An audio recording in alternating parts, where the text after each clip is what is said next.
News that we are breaking to you. Meeting between NCP Chief Sharad Pawar and Chief Minister Uddhav Thackeray has concluded. These are visuals on your screen of Sharad Pawar. In fact, you can see Supriya Sule there in that vehicle leaving Varsha, Chief Minister's official residence in Mumbai. All right, I have with me here on the program Mr. Varun Singh, senior journalist, joining us on the Big Focus. Very good evening, Mr. Singh. Thanks for giving us your time. I want to begin by asking you that now there are two important updates that we have shared. One is that 4 more MLAs have landed in Guwahati. The last we spoke, they were on their way to Radisson Blu. So the stacks seems higher on the side of Eknath Shinde. The other update that we just shared also, of course, with regards to whether Eknath Shinde can be given the post of CM, and that becomes, the reason for the two factions to reunite. What are you picking up, sir, and what are your calculations on this? Let me tell you a small thing. If you heard what Uddhav Thackeray spoke in his Facebook Live, it was clear that Sonia Gandhi and Sharad Pawar want Uddhav Thackeray as the chief minister. So immaterial whatever Shiv Sena and Uddhav Thackeray says right now, that they are offering the CM post to Eknath Shinde and the NCP and Congress will accept it, I don't see it happening. And not only that, the other important aspect is 4 MLAs that you said have already reached Guwahati. Look at their names. These are people who are considered to be very strong loyalists of Uddhav Thackeray. Maybe Gulab Rao Patil, or maybe the Kadam family or Nirmala Gavit. These people are someone who are, for example, Shinde is a person who knows the pulse of Shiv Sena better than many who were dictating terms till the MLC election in Maharashtra that took place on June 20th. When you keep such a person away from important decisions, it was bound to happen, and it has happened. It was just a matter of time that we would have seen Shinde and his partners leaving the Sena, the current Sena, Shiv Sena, which most of these MLAs feel has gone away or has astray the Hindutva ideology. The Palghar Sadhu, the silence over there, the Savarkar poster coming up in Delhi while defending Rahul Gandhi, there's a poster that says that, oh, I'm not Savarkar.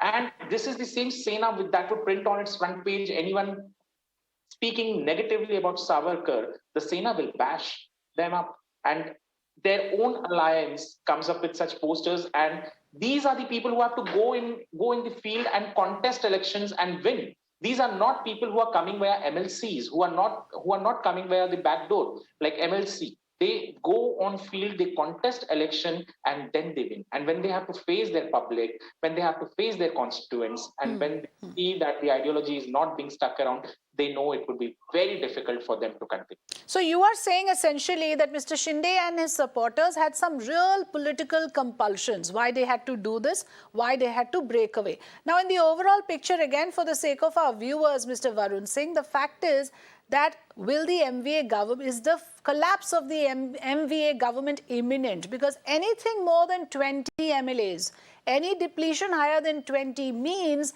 that the government cannot survive. Now, already we have this letter by Eknath Shinde claiming to have 34. What does that mean? Obviously, it is imminent, and that is the reason we now have the news that Uddhav Thackeray will be shifting from his official bungalow Varsha to Matoshri, and he himself mentioned it in the Facebook Live.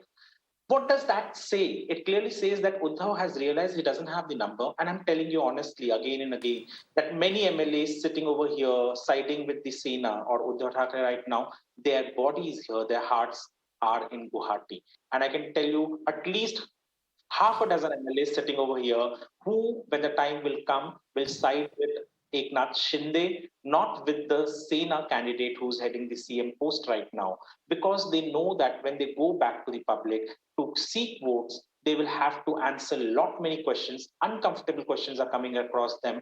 And Eknath Shinde is a strong man. I don't know why people want to associate Eknath Shinde only to Thane, a small district. He is someone who holds his grounds not only in Thane, but majority of it, majority of Maharashtra. Look at the list of MLAs he has with him. May it be Aurangabad, Ahmednagar, Nasik, Ratnagiri, Savantwadi, Sindhudurg, Raigad, Palghar, even tribal districts like Nandurbar and Dhule. Over there also he has a lot of presence, and he is the strong muscle man. And with his going out, the muscle power for which Sena is known in Maharashtra and Mumbai, that has diminished. And he always felt silent, and he's not the only one who feels sidelined. Let me tell you, there are many old Sena leaders who are pretty happy with the move by Eknath Shinde, because they didn't have the capacity to do it and someone else has done it, because they always used to speak backdoors that Sena, the Shiv Sena, current Shiv Sena, was moving away from the ideology for which they joined the party. So you are saying it's about ideology. There are many other journalists and experts who say it's about power and position and posts. Many of these rebel MLAs are miffed for not getting a larger share of the power pie. So leaving that aside, I want to also, ask you this question, that now that you're saying, what happens to the Shiv Sena? What happens to the party? It's, from your account, it seems it's not a break down the middle. It's the party becoming the Eknath Shinde-led party. If the numbers that you are saying are to be believed, then Mr. Thackeray is an isolated man.